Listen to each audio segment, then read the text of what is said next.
Para mí es un placer estar con ustedes. Y ahora sí, Aline, te cedo la palabra para que hagas lo conducente. Gracias. Gracias, doctor Díaz. Buenas tardes. Presento ante usted al doctor Rufino Silva Domínguez, director de Medicina Preventiva y Epidemiología, de lo cual dependemos el programa de vacunación de esta dirección. Adelante, doctor Rufino. Gracias. ¿Qué tal, doctor José Luis Díaz? Gracias por estar con nosotros. Somos 278 personas que estamos ávidos de escuchar su presentación.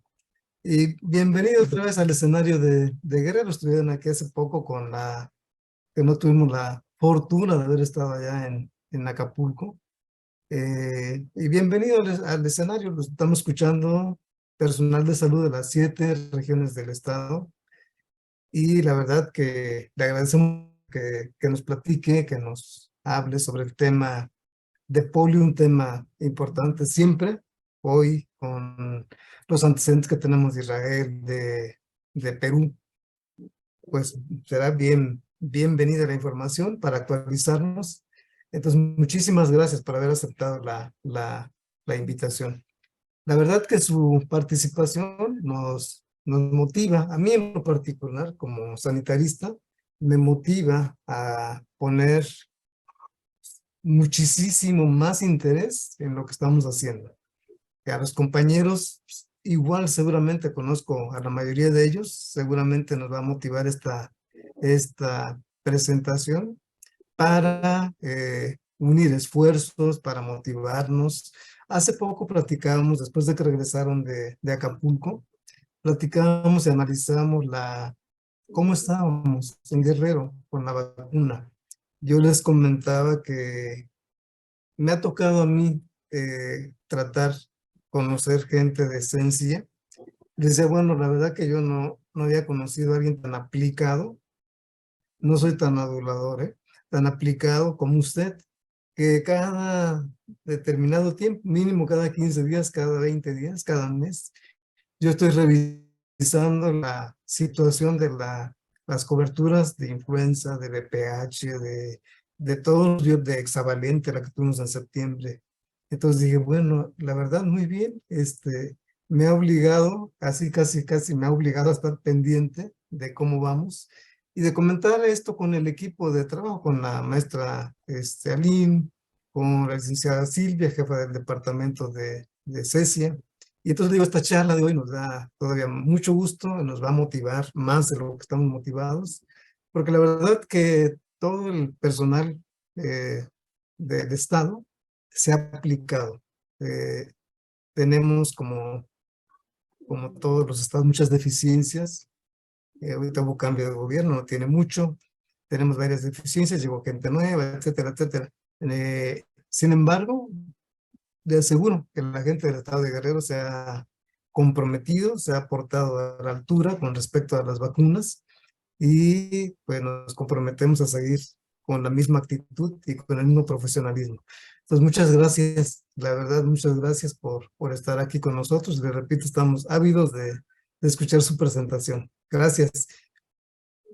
Pues para mí es un motivo de gran satisfacción, un honor compartir algunos momentos con ustedes, estimados y estimadas colegas del estado de Guerrero, y estamos conscientes de los difíciles momentos que desde hace ya varios años estamos pasando, sobre todo con motivo de la pandemia por COVID-19. Y a pesar de ello, pues Guerrero ha tenido un desempeño muy favorable en la campaña de vacunación con vacuna hexavalente que recientemente se hizo en todo el país en el año pasado. Y bueno, pues debe ser un motivo de mucha satisfacción para ustedes. Y justamente es de lo que vengo a hablar, sobre la situación global y nacional de la poliomielitis y de las estrategias de mitigación del riesgo de infección de este padecimiento. La que sigue, por favor, Aline. Bueno, primero comenzaré diciendo como un recordatorio que la principal causa de discapacidad en la época endémica, y por la época endémica me refiero a la transmisión comunitaria, donde era muy frecuente que hubiera poliomielitis en México. Yo siempre recordaré que había brotes de poliomielitis en Guerrero, que al llegar a campo veíamos que no era, algunas veces no era poliomielitis, sino que era una intoxicación por Carwinsia humboldtiana, que es una planta, el capulín tullidor, una planta silvestre de tipo neurotóxico que aparentaba un cuadro clínico similar a la poliomielitis.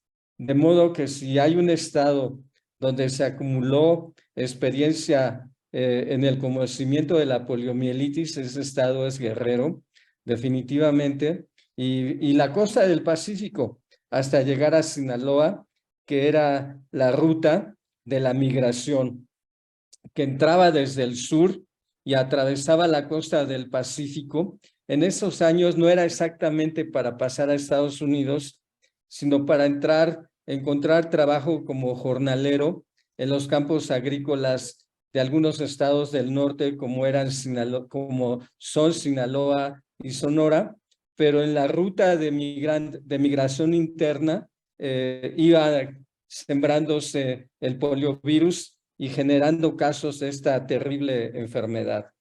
Bueno, lo primero que hay que recordar es que la mayoría de las infecciones por poliovirus son inaparentes. Eso quiere decir que son infecciones asintomáticas, 72%.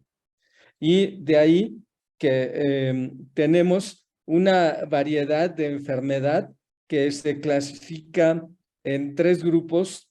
La enfermedad menor, en un 24%, que solamente se manifiesta por fiebre, malestar, mareo, cefalea, náuseas, vómitos o algo de faringitis. Algo ligero que se autolimita y pues nadie se enteró que era una infección por poliovirus.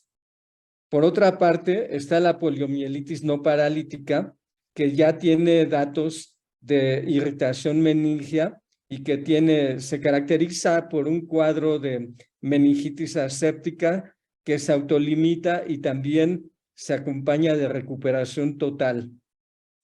Y solo en muy pocos casos se presentan poliomielitis paralítica, aproximadamente en 1 por 200 infectados a 1 por 1000 infectados con el poliovirus. De modo que, por ejemplo, en Nueva York, que tuvimos en el continente un caso de poliomielitis en Nueva York por el poliovirus derivado de la vacuna de tipo 2, asumimos que si hay un caso de poliovirus, hubo entre 200 y 1000 infectados con ese mismo poliovirus, pero a ellos no les dio polio paralítica, sino o fue asintomática la infección o les dio otra variedad. Pero además la polio es muy grave. Hasta 5% a 10 pacientes, a 10% fallecen por paro respiratorio. Y esto hay que considerarlo porque es una enfermedad que en cualquier circunstancia es realmente grave, ya sea porque produzca parálisis cerebral o bien porque produzca poliomielitis paralítica con secuelas tremendas. De modo que pues es una enfermedad que tenemos que evitar a como dé lugar. La que sigue, por favor, Aline. Y quisiera comentar, primero, para entender el problema en su justa dimensión, quisiera hacer un recordatorio del poliovirus. El poliovirus es un virus formado por ácido ribonucleico o RNA. RNA es un RNA virus que presenta ser 3 serotipos, cada uno inmunoespecífico. Es decir, que los anticuerpos que me protegen contra un serotipo no me protegen contra el otro. Y en total son conocidos como poliovirus 1, poliovirus 2 y poliovirus 3. Los 3 serotipos de poliovirus que hay en la naturaleza. Bueno, en México ya no existe este poliovirus en la naturaleza, pero sin duda puede regresar. Y a nivel molecular está constituido por 4 proteínas de la envoltura de la cápside viral, conocidas como proteína BP1, proteína BP2, proteína BP3 y proteína BP4, que forman parte de la envoltura viral de la cápside del virus y que este virus se replica en las células de la mucosa orofaringea, quiere decir a nivel de faringe y a nivel de la mucosa intestinal. Tiene afinidad por este tipo de tejidos, por eso se considera un enterovirus, pero que además de ser enterovirus, también tiene afinidad por las células de la mucosa orofaringea. Y tenemos que se excreta el poliovirus silvestre o salvaje, conocido por WPV, por sus siglas en inglés, en las heces, ¿verdad? En las evacuaciones, desde un día hasta 114 días, las personas que sufren de infección por poliovirus pueden estar lamentablemente excretando el virus en las evacuaciones hasta 114 días. En la secreción respiratoria puede también transmitirse por 1 a 2 semanas y en las personas que tienen algún problema de inmunocompromiso o inmunodeficiencia puede durar desde la excreción del poliovirus salvaje, puede durar desde 6 meses hasta varios años. Y esta excreción no solamente se refiere al poliovirus salvaje o silvestre, sino también a los poliovirus vacunales, como veremos a continuación. La que sigue, Aline, por favor. Y aquí me permito mostrar las diferencias entre el contenido de la vacuna oral Sabin y la vacuna hexavalente. En primer lugar, la vacuna oral Sabin está formada por poliovirus atenuados o bien también conocidos como poliovirus replicantes. Quiere decir que los poliovirus se pueden replicar en las personas vacunadas. Por el contrario, la vacuna hexavalente está formada por poliovirus no replicantes. Quiere decir que lo que yo aplico en una inyección de vacuna hexavalente, esos virus no tienen la capacidad de replicarse o si fueran bacterias diríamos reproducirse. La dosis que yo inoculo en la inyección es la única cantidad de poliovirus que va a pasar a la circulación en los niños. Por otra parte, la vacuna oral, la vacuna Sabin, mimetiza quiere decir que imita la vía de entrada natural de los poliovirus salvajes o silvestres. Ustedes saben que el poliovirus silvestre entra al organismo, ya sea por vía respiratoria o por vía oral. Y en ese sentido, la vacuna Sabin imita esa vía de entrada. Una vez que entra el virus vacunal Sabin por la boca del niño con las gotitas, esas gotitas llegan hasta el intestino delgado y ahí comienzan a replicarse abundantemente en la parte del intestino delgado conocida como placas de Peyer. Ahí se replica abundantemente el virus de la polio y pasa a la circulación. Y en ese paso a la circulación induce una respuesta inmune generalizada que está mediada por una respuesta primaria. La primera dosis que ponemos de vacuna, la que poníamos, ustedes seguramente no lo vivieron, excepto algunos médicos y enfermeras que tengan una edad parecida a la mía, vieron que se aplicaba hace muchos años la vacuna oral a los recién nacidos, justo porque era muy frecuente la poliomielitis y siempre afectaba a los menores de 1 año y sobre todo a los más chiquitos, de modo que se aplicaba a los recién nacidos.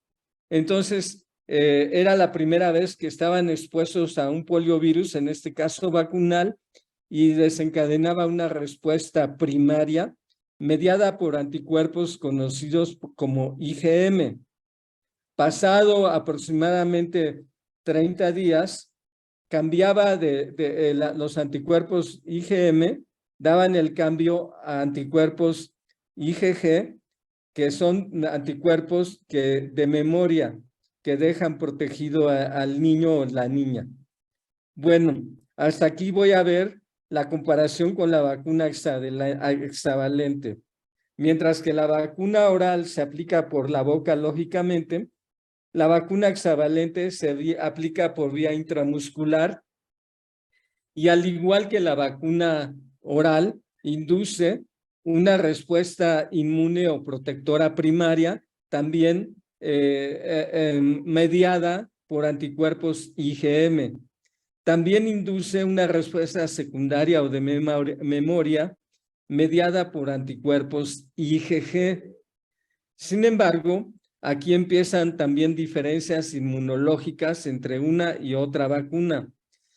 Con la vacuna oral, además de lo que previamente dije, que desencadenaba una respuesta inmune primaria y una de memoria o secundaria, también induce una potente respuesta inmune a nivel intestinal, que es la vía de entrada de los poliovirus salvajes. En cambio, la vacuna hexavalente induce muy pobre o nula respuesta inmune a nivel intestinal. De modo que aquí esto tiene consecuencias importantes porque, por ejemplo, ustedes saben que el poliovirus derivado de la vacuna tipo 2 estuvo circulando en Canadá, pero no generó casos de poliomielitis.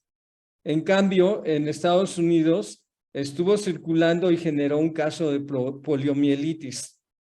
En Inglaterra circuló el poliovirus en Londres sin generar ningún caso de poliomielitis. Y dirán ustedes, ¿por qué produce poliomielitis en Nueva York y por qué no produce poliomielitis en Londres y en Canadá? Bueno, la respuesta es la siguiente. Entra por la boca ese virus ambiental y cuando pasa al intestino, se puede reproducir el virus, replicar, y sale por las heces de los infectados, sale por el excremento. Cuando la persona le jala al baño, pues ese excremento con poliovirus va a las aguas negras y ahí fue detectado tanto en Inglaterra como en Estados Unidos y como en Canadá.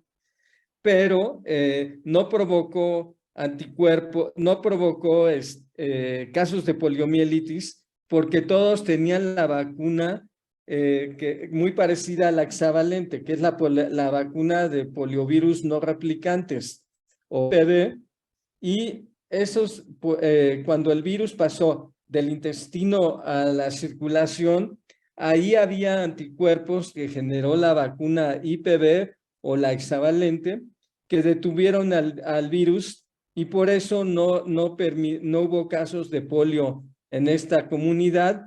Y el caso de polio que hubo en Nueva York era de una persona no vacunada. Pero todos los infectados le prestaron su intestino, sus placas de Peyer, al poliovirus derivado de la vacuna para que se siguiera replicando en el intestino y por lo tanto seguía circulando y era detectable en las aguas negras de en los sitios de monitoreo ambiental en esos países. La que sigue, por favor. La que sigue, por favor, Aline. Ok, ahora vamos a hablar, ya hablamos de los poliovirus vacunales, ahora vamos a hablar de los poliovirus derivados de la vacuna, que no son poliovirus vacunales. Estos ya no son poliovirus vacunales, pero se derivan de poliovirus de la vacuna Sabin. Y quiero decir que tanto el virus salvaje como los virus vacunales mutan mucho.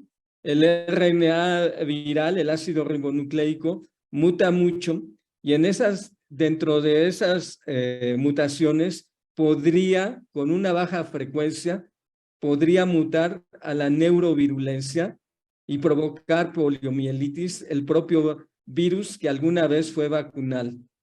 Ahora, lo que permite diferenciar a un virus vacunal de un virus salvaje es la secuencia genética de la parte del ácido ribonucleico que tiene la codificación para la producción de la vacuna BP1.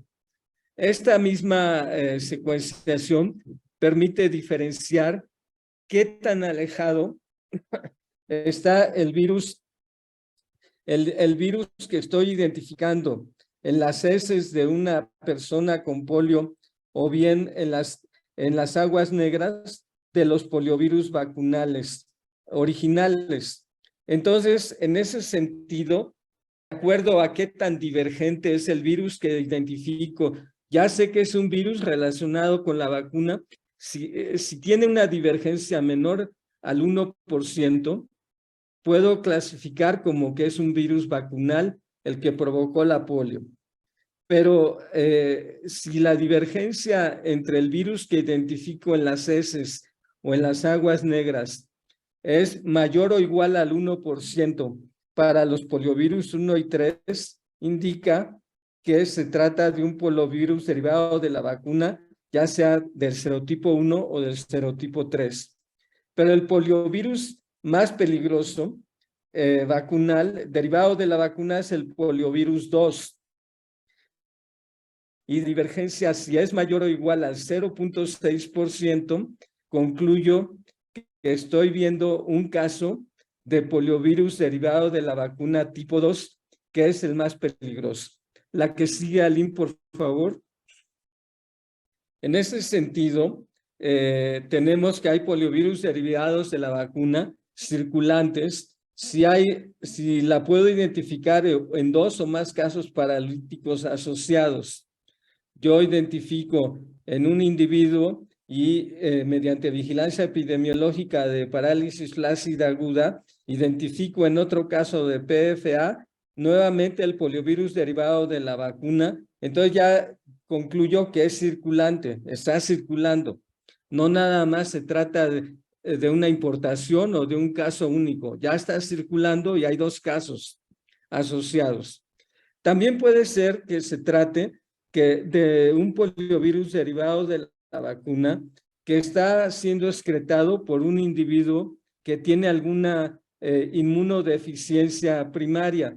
Quiero comentar que en Inglaterra se ha documentado que hay una persona que tiene inmunodeficiencia primaria, que esta persona ha tenido más de 30 años excretando el poliovirus derivado un poliovirus derivado de la vacuna y continúa excretándolo. Nada más que lo tienen muy controlado y bueno, no ha creado casos de poliomielitis y él mismo no tuvo nunca poliomielitis. Y tenemos,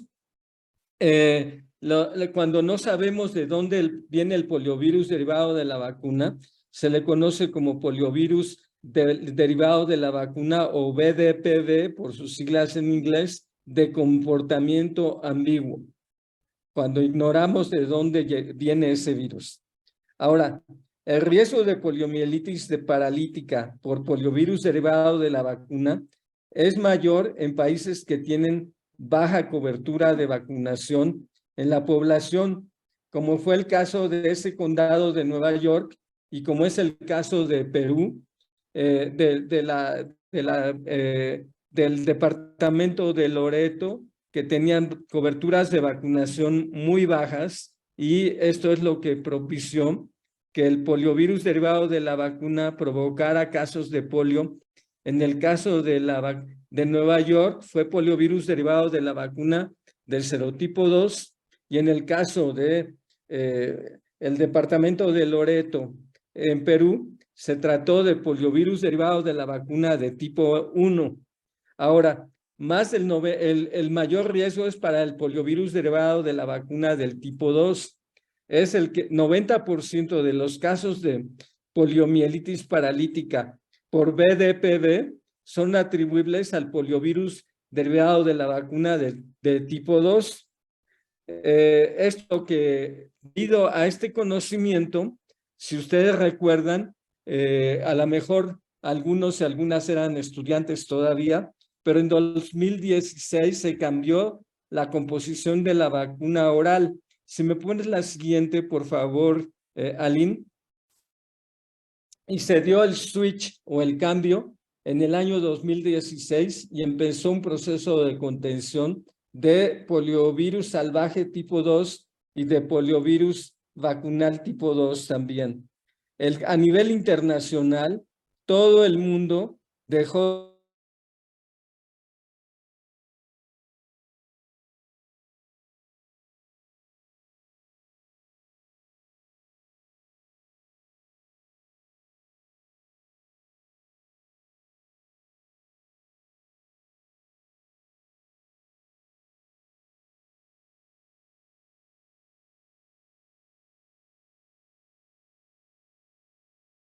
Sabin y se cambió a la vacuna bivalente. También nosotros dimos ese cambio, que la bivalente solo tiene los serotipos 1 y 3. Con esto, pues se pensó en que iba a haber menos probabilidad de que hubiera poliomielitis por poliovirus derivados de la vacuna. Y al mismo tiempo se empezó el proceso de contención de material infeccioso y potencialmente infeccioso de poliovirus tipo 2. Esto es el material infeccioso en muestras de heces de casos de polio, por ejemplo, y en secreciones respiratorias. Y el material potencialmente infeccioso en muestras de heces que no entraban para diagnóstico de polio, pero que potencialmente podrían tener poliovirus y por lo tanto, después de hacer el diagnóstico para otra enfermedad, deberían destruirse. Y también a nivel internacional se incorporaron, se dio la recomendación de usar un esquema combinado de al menos 2 dosis. Recientemente empezó por una dosis de vacuna de poliovirus no replicantes o IPV, poliovirus inactivados, y el resto del esquema con la vacuna BOPV. Sin embargo, pues se vio que como no tiene la vacuna BOPV, no protege contra el serotipo 2, entonces había riesgo de que volviera la poliomielitis por serotipo tipo 2 y la Organización Mundial de la Salud recomendó, en lugar de una dosis de poliovirus inactivados, se aplicaran 2 dosis de poliovirus inactivados con la finalidad de generar anticuerpos suficientes contra los serotipos 1, 2 y 3 contenidos en la vacuna de poliovirus inactivados. En México fue todo diferente porque nosotros en el país dejamos de usar la vacuna oral en el esquema básico de 3 dosis más un refuerzo desde el año 2007, cuando se empezó a utilizar la vacuna pentavalente acelular, que protege contra difteria, tosferina, tétanos, poliomielitis y hemófilos influenza del tipo B. Tenemos por otro lado que en el año 2018, pero ya 2019 propiamente, se cambió la vacuna pentavalente acelular por la vacuna hexavalente con el esquema básico solamente de esta vacuna, pero usábamos la vacuna oral para campañas. Debido a la recomendación de la Organización Mundial de la Salud, también dimos el cambio de la vacuna trivalente a la bivalente y finalmente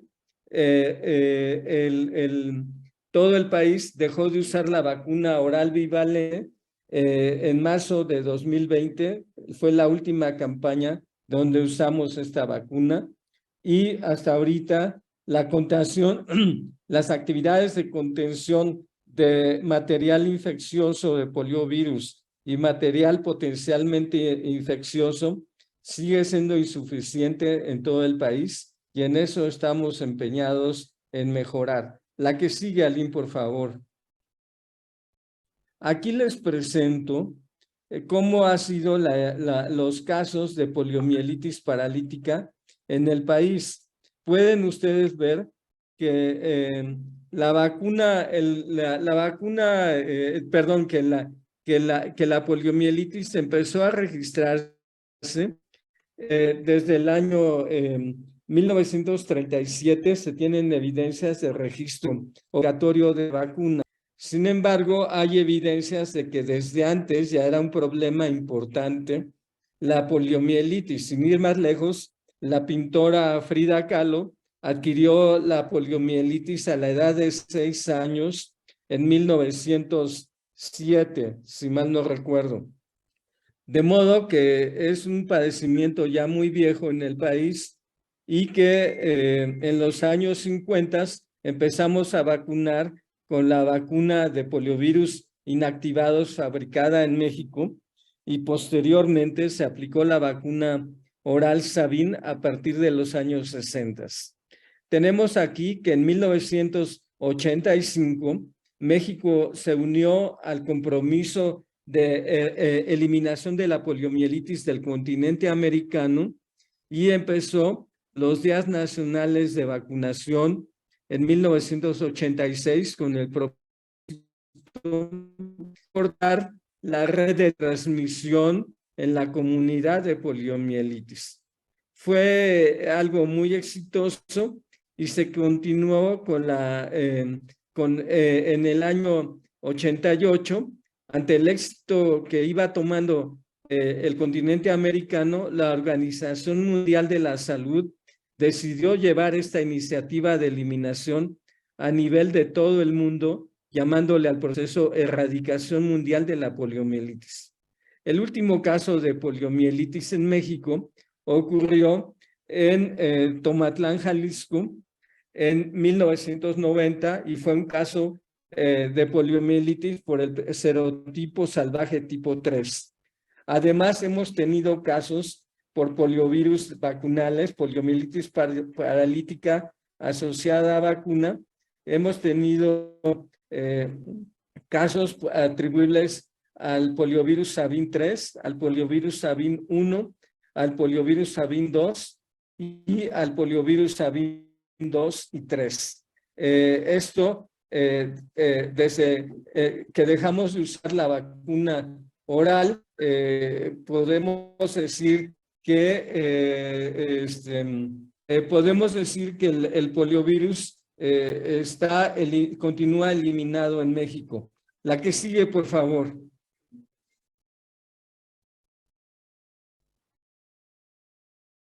Tenemos aquí la cobertura de vacunación y como pueden ver, las elevadas coberturas de vacunación son lo que explican fundamentalmente la eliminación de poliomielitis en el país. Pueden ver que con la aplicación de la vacuna IPV, o sea, la vacuna hexavalente, se observa en general que hubo un retroceso en las coberturas de vacunación y desde luego es un retroceso que tenemos que corregir. Desde luego que es más fácil aplicar gotitas que inyectar, pero igual tenemos que lograr al menos 95% de cobertura con la tercera dosis de vacuna hexavalente en los menores de 1 año para mantener eliminada la poliomielitis en el país. La que sigue, por favor. La que sigue, Aline, por favor. Y aquí tenemos que las encuestas serológicas realizadas en México muestran que la proporción de personas que tienen anticuerpos contra la poliomielitis es muy elevada. Aquí tenemos datos los más recientes de poliovirus tipo 1, pero es muy importante asegurar que también estamos protegidos contra los poliovirus 2 y 3, y de esto lamentablemente no tenemos datos de laboratorio hasta el momento. La que sigue, por favor, Aline.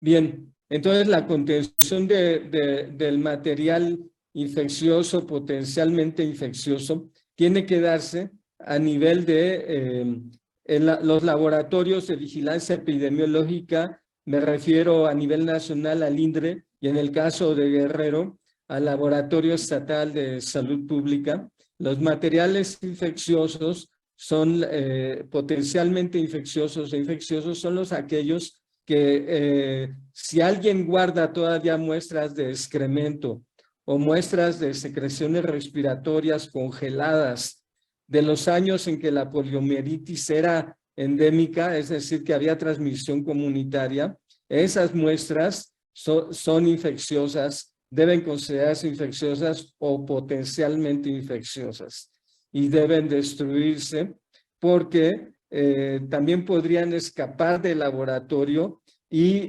llegar a la comunidad y provocar casos de poliomielitis. También pueden escaparse las virus si alguien en una empresa que fabrique vacunas tiene muestras de virus salvajes o de virus vacunales. Esos virus podrían escapar de la empresa que fabrica vacunas y producir poliomielitis paralítica nuevamente. Y para ello, los investigadores que quieren guardar las muestras tendrán que darles un tratamiento especial, pero eso no está permitido en el país. La que sigue, por favor.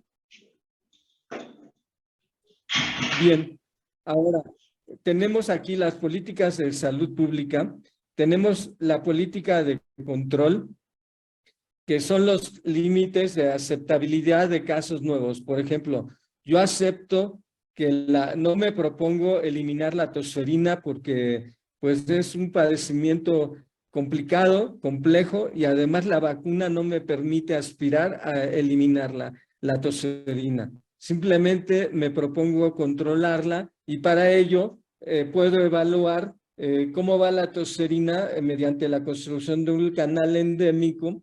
Si pasa de la percentila 75 o Q3, digo que ya no está bajo control y me encuentro en la zona epidémica. Pero hay padecimientos que sí puedo yo aspirar a eliminar, como fue el caso de la viruela, ya erradicada en el mundo, y como es el caso de la poliomielitis y del sarampión. ¿Y qué es lo que me propongo con la eliminación? Que no haya circulación endémica del agente causal, es decir, no debe haber circulación del poliovirus de ningún tipo, ni poliovirus salvaje, ni poliovirus vacunales, ni de poliovirus derivados de la vacuna. Si cumplo todo esto, digo que estoy en fase de eliminación. Pero podría haber casos importados. Si hay casos importados y no crean casos secundarios, es decir, no hay transmisión a otro individuo, puedo yo asumir que todavía mantengo la eliminación. Y también pudiera haber casos secundarios relacionados con la importación y en cualquier caso se requiere continuar vacunando porque una vez que regresa la polio, si tenemos bajas coberturas de vacunación, podría regresar para quedarse otra vez. Y por otro lado, tenemos la política de erradicación, que es a lo que aspiramos con la poliomielitis a nivel mundial. Es decir, no queremos que circule el poliovirus en ningún lugar del mundo. Y tampoco queremos que haya ni casos, ni defunciones, ni parálisis por poliovirus. Entonces, en este momento, la mayoría de los países del mundo han eliminado la polio, pero todavía tenemos casos por poliovirus derivados de la vacuna, como los recientes que han ocurrido en Perú, en Nueva York, y la circulación que comenté en Israel, en Canadá y en Inglaterra. Y por otro lado, tenemos una política de mitigación que se refiere a otro tipo de padecimientos. Ok, y la política de extinción, que es cuando ya no hay poliovirus ni en el ambiente, ni en las personas, ni en ningún laboratorio del mundo. Se ha destruido completamente el agente causal y entonces ya está extinguida la probabilidad de que haya casos. Todavía no vivimos este momento, incluso con la viruela está erradicada, pero no está extinguida. Podría volver si hubiera una guerra biológica, por ejemplo. La que sigue, por favor, Aline. Bueno, entonces aquí viene lo importante. ¿Qué es un riesgo? Riesgo de eventos, de casos y brotes de poliomielitis. Un riesgo es la probabilidad de que se produzca un suceso adverso para la salud, que intervenga un peligro concreto y que tiene consecuencias. La procedencia del poliovirus silvestre, esto es muy importante que lo tomen en cuenta. Los poliovirus, si llegáramos a tener casos de poliomielitis, podrían deberse a diferentes fuentes. Uno, que el poliovirus escapó de un laboratorio donde se fabrican vacunas antipoliomielíticas. Dos, que el poliovirus escapó de un laboratorio de diagnóstico clínico o de vigilancia epidemiológica. Y tres, que fuera un caso importado de algún país donde continúa siendo endémica la poliomielitis o donde hay transmisión de poliovirus derivado de la vacuna. Y ahora, ¿cuál es la diferencia entre evento y brote? El evento se define como el hallazgo de poliovirus en aguas residuales sin evidencias de que haya transmisión o casos de poliomielitis. El hallazgo de poliovirus en aguas residuales en Canadá y en Inglaterra es un evento. Y en cambio, cuando hay un brote, un solo caso, dado que ya no hay poliomielitis, un solo caso debe considerarse un brote. Y de modo que en Nueva York se debe considerar un brote, y mientras que el aislamiento del virus en aguas negras en Canadá se debe considerar un evento. El poliovirus derivado de la vacuna, en un caso uno de parálisis flácida, que no es poliomielitis, o una persona asintomática, también se puede considerar un evento si el caso de PFA no es poliomielitis. Es coincidente que la persona tiene PFA, pero se debe a un síndrome de Guillain-Barré, y como está circulando el poliovirus en el ambiente, pues su muestra de ese sale contaminada con poliovirus derivado de la vacuna. Una persona infectada por virus salvaje con exposición documentada a un poliovirus en un laboratorio también es un evento si no tiene poliomielitis. Es decir, esto acaba de ocurrir, seguramente lo leyeron en la prensa. Eso ocurrió en los Países Bajos, donde hubo una explosión de un tanque donde había cultivos de poliovirus salvaje, y ahí se fabricaban vacunas. Y al explotar el tanque, bañó de líquido a varios trabajadores, y uno de ellos resultó infectado por poliovirus, y por fortuna no hizo poliomielitis el mismo trabajador, ni tampoco diseminó el poliovirus al ambiente. Luego, el brote, entonces, es cuando hay dos casos o dos o más muestras ambientales. Si yo tengo, por ejemplo, ahorita en un monitoreo de aguas negras, supongan que hago un monitoreo en Acapulco y ahí detecto poliovirus, y luego 4 semanas después aparece el poliovirus en otra área donde también hago muestreo ambiental de aguas negras, quiere decir que está circulando el poliovirus, porque aunque no da casos de poliomielitis, se está replicando en el intestino delgado de las personas que viven en alguna ciudad de Guerrero o de nuestro país en general. También puede ser un brote cuando una o varias personas están infectadas por un virus salvaje, y una o varias personas infectadas con poliovirus derivado de la vacuna circulante. Todo eso se debe considerar un brote. La que sigue, por favor, Aline. Y luego, otra vez, entonces la procedencia de los virus. Tengo que leer, comentar lo que dije antes, que de dónde viene el poliovirus, pues hay esas posibilidades, ya no lo voy a repetir. Por favor, la que sigue, por favor, Aline. Hay algo que ya, ok. El plan de respuesta rápida, esto es lo más importante. Si tengo un evento, quiere decir que está circulando poliovirus y lo detecto en aguas negras. Eso es un evento. Está circulando, pero no tengo casos de poliomielitis. ¿Qué es lo que debo hacer en este caso?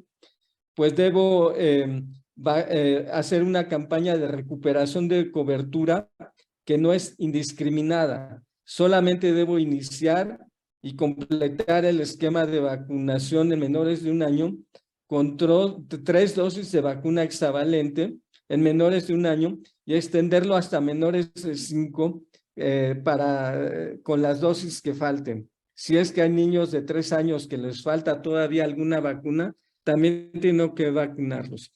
¿Dónde debo hacer esto? En la población afectada donde detecté que había poliovirus en el ambiente, en los municipios y jurisdicciones aledañas a ese lugar, y mediante el análisis de riesgo puedo extender la campaña de recuperación de cobertura con hexavalente a otros municipios, a otras jurisdicciones e incluso a otros estados. También tengo que hacer un programa de vigilancia activa de parálisis flácida aguda y búsqueda intensiva de casos de PFA para estar seguro que no ha habido casos de poliomielitis y solamente se trata de un evento. Si mediante la vigilancia activa descubro que hay casos de poliomielitis en la población, ya no se trataría de un evento, sino de un brote. También tengo que hacer detección oportuna de poliovirus en el monitoreo continuo de aguas negras y también en la toma de muestras en personas con parálisis flácida aguda para descartar que no sea poliomielitis.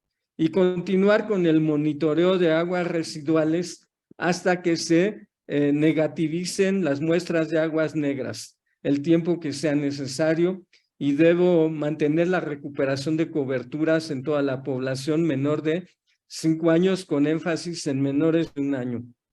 Y en caso de brotes, si ya tengo yo casos de poliomielitis, debo activar un equipo de respuesta rápida. ¿Quién debe formar el equipo de respuesta rápida? Debe participar el equipo de epidemiología, de vacunación, de laboratorio y también de comunicación social o de promoción de la salud. Debe ser un equipo muy integrado para que actúe como un equipo altamente eficiente para delimitar, ponerle límites a la circulación del brote y poder decir en qué momento ya no hay poliomielitis en la población. Y aquí sí, no es vacunación solo a los que les falta alguna dosis, sino aquí es vacunación indiscriminada a los menores de 5 años. La vacuna, si se trata de un caso de poliovirus por virus derivado de la vacuna de tipo 1 o de tipo 3, debo usar la vacuna BOPV nuevamente en forma indiscriminada para asegurar que puedo proteger a toda la población. Pero si se trata